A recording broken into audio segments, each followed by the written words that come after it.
Bonjour, bonjour et bienvenue sur ma chaîne. Si tu es nouveau ici, si tu es nouvelle ici, je m'appelle Muriel Ben. Je suis une auteure et mon dernier livre s'intitule La fumée qui s'échappe du feu des marmites et il est disponible chez Amazon ou chez mon éditeur L'Harmattan. Donc, sans plus tarder, on va aborder le sujet du jour.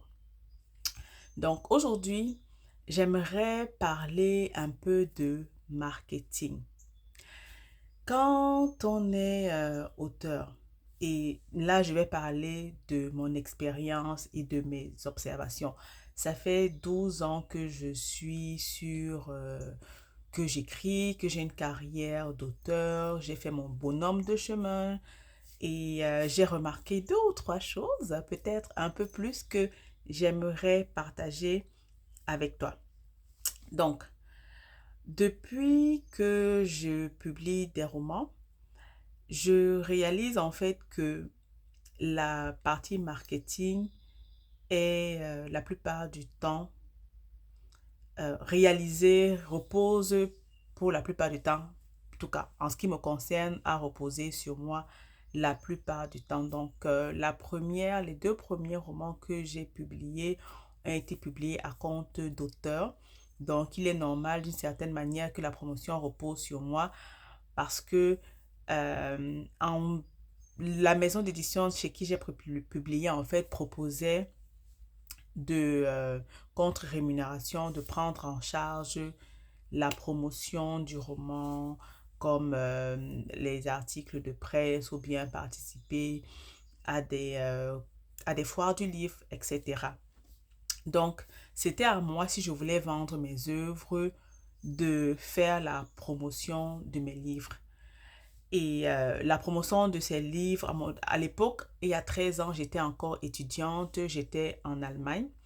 Donc, j'avais une approche plus euh, en présentiel. Dans ma mentalité, c'était OK, il faut que je fasse plus de séances de dédicaces pour faire la promotion de mes œuvres. Donc, je me suis rapprochée des institutions.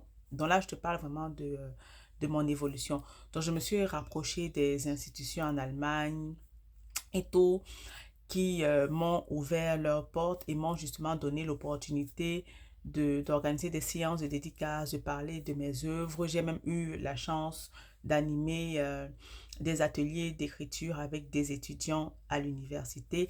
Merci beaucoup à l'enseignante qui m'a donné cette opportunité, à la professeure qui m'a donné cette opportunité et aussi à la librairie avec laquelle on avait travaillé en partenariat à cette époque. Ça m'a beaucoup ouvert, ça m'a ouvert beaucoup de portes, ça m'a permis de me faire connaître dans la petite ville dans laquelle je vivais. Donc, de fil en aiguille, j'ai commencé à contacter d'autres institutions en dehors de ma ville qui acceptaient volontiers de me recevoir. Donc, je lisais des extraits de mon roman et j'avais des questions, me posais des questions et après il y avait des séances dédicaces et je pouvais ainsi vendre mes livres. C'était magnifique. J'ai beaucoup adoré cette période-là parce que ça m'a permis justement d'échanger avec les lecteurs. Ça m'a permis aussi de comprendre qu'en tant qu'auteur, généralement, quand on écrit son œuvre, on a une perception de l'œuvre, on a un rapport à cette œuvre-là qui n'est pas forcément celle que le lecteur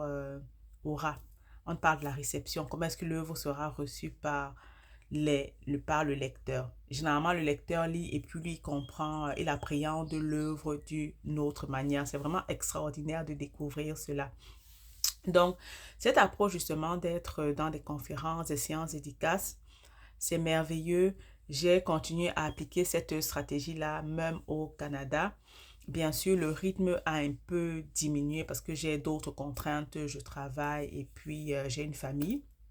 Donc, les disponibilités en termes de temps, les fenêtres temporelles sont un peu réduites, donc il faut s'adapter. On essaie juste de miser sur l'été. Donc là, je compte reprendre cette année avec la promotion de mes œuvres en présentiel. Mais comme je l'ai dit, il y a déjà un empêchement au niveau temporel en fait. Est-ce que je dispose pas assez de temps? Donc, il faut exploiter les autres ressources que sont les réseaux sociaux. Donc, les réseaux sociaux. Je me suis lancée sur Instagram, j'avais déjà une page Facebook, sur Facebook déjà, oui, j'ai les membres de ma famille, mais il y a aussi un petit groupe de personnes qui me suivaient et qui continuent de me suivre, qui me donnent de la force, qui m'encouragent dans ce que je fais et qui achètent même mes œuvres. Et le défi, en fait, maintenant, c'est de pouvoir élargir ce cercle-là, de pouvoir créer une communauté, de pouvoir créer un engouement autour de mes œuvres. Donc, c'est là que le défi repose. Être sur les réseaux sociaux, mais utiliser les réseaux sociaux à bon escient. Donc, on en vient donc à la partie pourquoi j'ai quand je regarde un peu mes réseaux sociaux, pourquoi est-ce que ça ne semble pas prendre, pourquoi j'ai du mal à créer une communauté. D'abord, la première chose, c'est au niveau de la création du contenu sur les réseaux sociaux. Il faut créer du contenu et je pense qu'il faut le créer régulièrement. Il faut apporter il faut identifier sa niche déjà. J'ai un problème avec ce mot, la niche, quelle est ma niche? Il faut identifier sa niche. Il faut répondre aux besoins de cette niche-là. Et justement, quel est le problème de la niche? Qu'est-ce qu'elle recherche? C'est pas forcément un problème. Quels sont les besoins de cette niche? Qu'est-ce qu'elle veut? Qu'est-ce qui l'intéresse? Il faut vraiment connaître euh, sa cible, pouvoir l'identifier et pouvoir créer du contenu. La deuxième chose, c'est la régularité. Moi, je suis sur les réseaux sociaux. Il y a des périodes où je produis énormément de contenu. Je produis énormément de contenu. Et après, j'ai un moment où c'est pas forcément un burn-out, j'ai une période de relâchement où je n'ai plus envie de publier de contenu. C'est comme si j'étais vidée, je suis vidée et je n'arrive plus à produire de contenu et et je disparais des réseaux sociaux. Donc, à un moment donné, la communauté ne peut pas se créer parce que je suis là, je ne suis pas là, je suis là, j'apparais, je disparais, j'apparais, je disparais. Donc, c'est un problème vraiment à régler, de pouvoir être constante et de pouvoir avoir la flamme. Vraiment, oui, on parle de discipline, mais je pense qu'à un moment donné, oui, la discipline, c'est bien, mais je pense que éventuellement, ça devrait aller au-delà de la discipline. Il y a autre chose, il faut trouver la recette magique pour que je ne m'essouffle pas, en fait, à long terme. Et la troisième chose, c'est que euh, il faut être présent sur les réseaux sociaux, mais il faut aussi dire exactement ce qu'on fait sur les réseaux sociaux. Moi, en tant qu'auteur, il faut que je dise sur les réseaux sociaux que je suis auteur, que je présente mon travail, que je parle de mon travail. Et quand je retourne sur ma page Facebook, quand je retourne sur ma page Instagram, je me rends compte que je ne le fais pas exactement. Je ne dis pas exactement que je suis auteur, je ne parle pas de mes œuvres, je vais parler de citations, je vais parler de tout et de rien, de choses intéressantes, c'est forcément intéressant, mais à la fin de la journée aussi, c'est de pouvoir dire, écoute, je suis auteur, voici mes œuvres, pour me soutenir, achète mes œuvres en fait, achète mes œuvres, tout simplement, je suis auteur, montrer mon travail, comment est-ce que je travaille, donc c'est vraiment d'être stratège sur les réseaux sociaux, de ne pas juste publier pour publier, mais de dire ce que l'on fait, de proposer son contenu pour donner l'opportunité aux gens de nous connaître en tant qu'auteur et d'acheter notre travail. La quatrième chose que je voulais ajouter en fait, pourquoi est-ce que ça n'a pas fonctionné pour moi? Pourquoi ça semble ne pas fonctionner pour moi? C'est aussi que je pense qu'en tant qu'auteur, c'est un peu comme un musicien. Il faut produire de la musique, il faut produire de la musique constamment. Je pense aussi qu'en tant qu'auteur, il faut aussi publier constamment. Il faut écrire des livres constamment.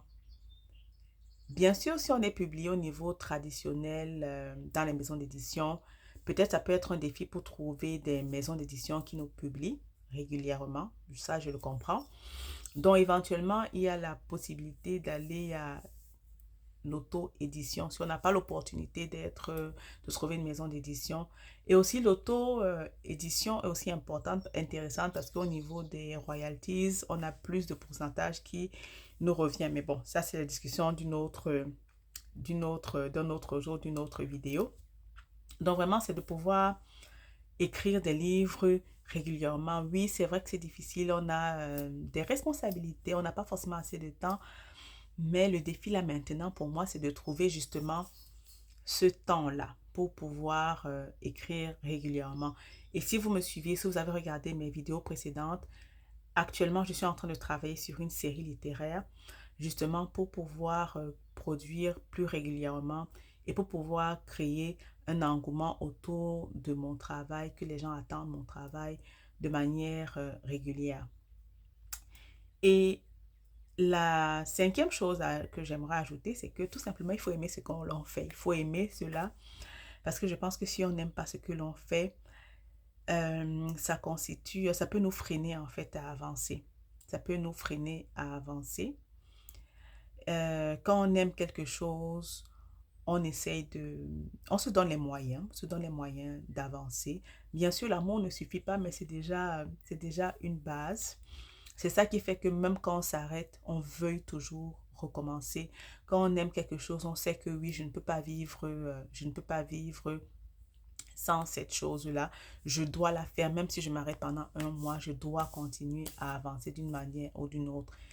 Et la cinquième chose qui est reliée un peu au sujet que j'ai abordé précédemment, c'est le temps. Trouver le temps. Trouver le temps. La vie, vraiment, c'est par saison. Quand j'étais étudiante, j'avais tout le temps, j'avais personne sous ma responsabilité, j'avais tout le temps du monde. Mais maintenant, avec des charges et différentes responsabilités, c'est de pouvoir trouver des niches horaires. Avant, je pouvais travailler 1 heure de suite. Maintenant, le défi, je me dis, ok, je me fixe le petit défi, 15 minutes. Je peux me dire, ok, je travaille 15 minutes, 30 minutes. Ici et là, pas forcément tous les jours. Si je peux travailler tous les jours, c'est bien. Mais ce n'est pas forcément atteignable. Mais il faut au moins travailler de manière régulière. Donc, c'est ce que j'envisage faire au cours de ce deuxième trimestre. Et il faut noter que j'utilise du papier, oui, mais un peu moins. Maintenant, je travaille un peu plus sur mon téléphone. Parfois, la nuit, je me réveille la nuit. Si j'ai des insomnies, je travaille. Donc, voilà les 5 choses au niveau du marketing qui m'ont freiné pour faire la promotion de mon roman de manière efficace. Donc, pour les 3 prochains mois, je vais tester d'autres pistes, me donner les moyens de pouvoir produire plus régulièrement et de manière efficace pour vendre, produire du contenu pour vendre, parce qu'on est là sur les réseaux sociaux pour vendre. Donc, si tu m'as écouté jusque-là, merci beaucoup.